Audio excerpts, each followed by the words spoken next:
Ah, winter. For pilots, that one word can bring up some pretty mixed feelings.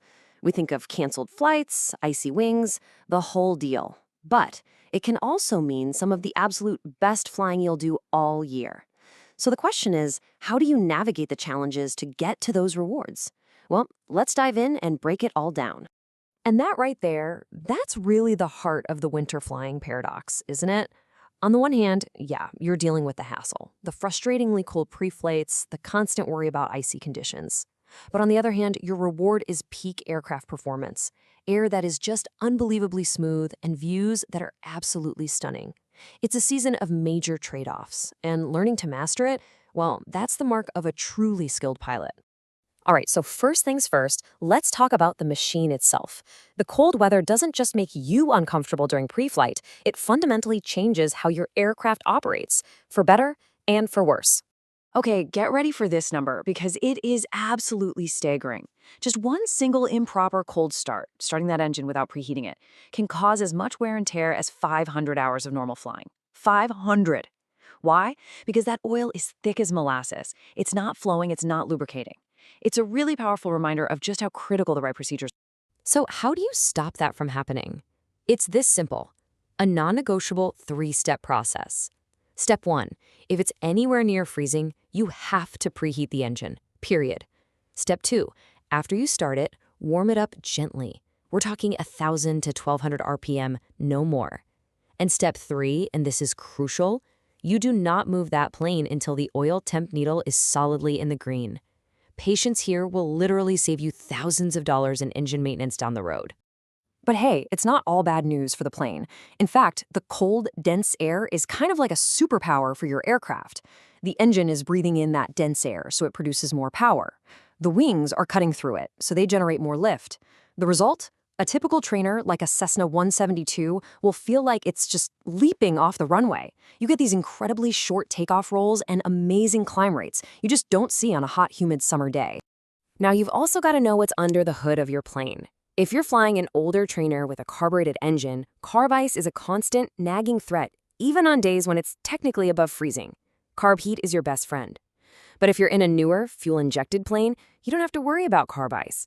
Instead, you might actually need to install special covers or a winterization kit just to keep the engine warm enough to run properly in that frigid air. Okay, so we've talked about the plane. Now let's shift gears and talk about the world outside your cockpit. Winter brings some unique and, frankly, very serious threats that you just don't have to deal with in other seasons. I want you to burn this next sentence into your brain. Seriously. This isn't a suggestion or a guideline. It is one of the absolute, unbreakable commandments of aviation. Frost, ice, snow, any of it, on your wings or tail, can be catastrophic. And we're about to see exactly why. And here's the science to back it up. That light, sandpaper-like layer of frost, you know the kind I'm talking about, it can cut your wing's ability to generate lift by a shocking 30%. At the same time, it can increase drag by 40%. That's a deadly combination. The aircraft might not even be able to get off the ground, even at full power. This is why you must physically touch and confirm that your wings are clean before every single winter flight. Now, if frost on the ground is that dangerous, in-flight icing, well, that's a whole other level of scary. This is when ice starts forming on your plane while you're flying through visible moisture, like in a cloud or in freezing rain. And let me be perfectly clear about this. Your little training aircraft has zero defense against it. It destroys lift, it piles on weight, and it can very quickly lead to a total loss of control. Look, in a small plane, you don't manage icing. You just don't. The only winning move is to avoid it completely. And this is your playbook. You check the freezing level religiously before you go. You stay out of clouds when it's cold. Freezing rain, that's an absolute no-go. End of story.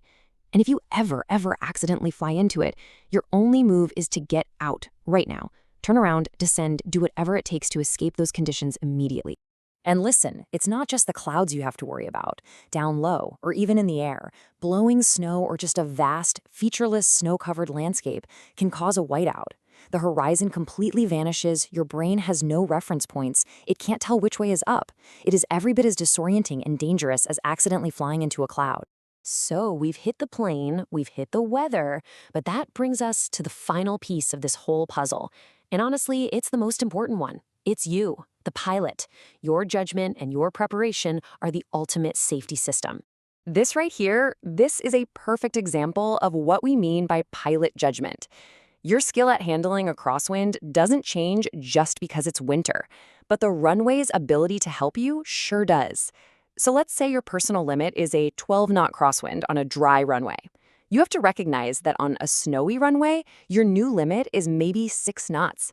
On an icy one, maybe 3 knots, if that.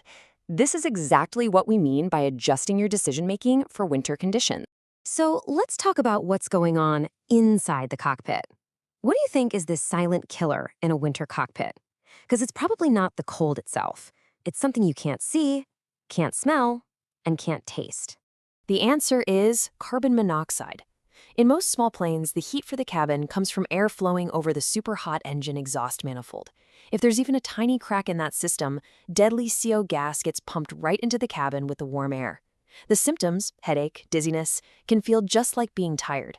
That's why your defenses are non-negotiable. 1, always fly with a CO detector. And 2, at the very first sign of symptoms, shut off the heat, open the fresh air vents, and land as soon as you possibly can. And your preparation extends all the way to your wardrobe. And no, this isn't about being comfortable during your walk around. This is about dressing for survival. Think about it. If you have an engine failure and have to put the plane down in a remote snow-covered field, that warm coat and your survival kit, they're not luxuries. They are the tools that will keep you alive until help can get to you.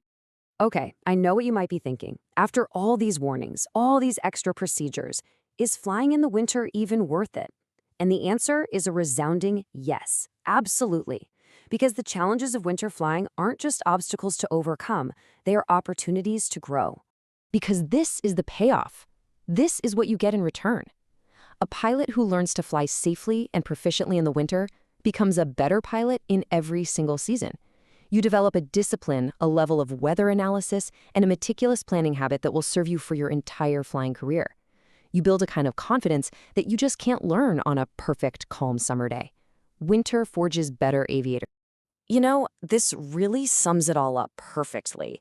Yes, it takes more thought, it takes more prep, more caution, but the rewards, the skills you build, the confidence you gain, and the sheer breathtaking beauty of a flight on a crisp, clear winter day, they're absolutely worth all the effort.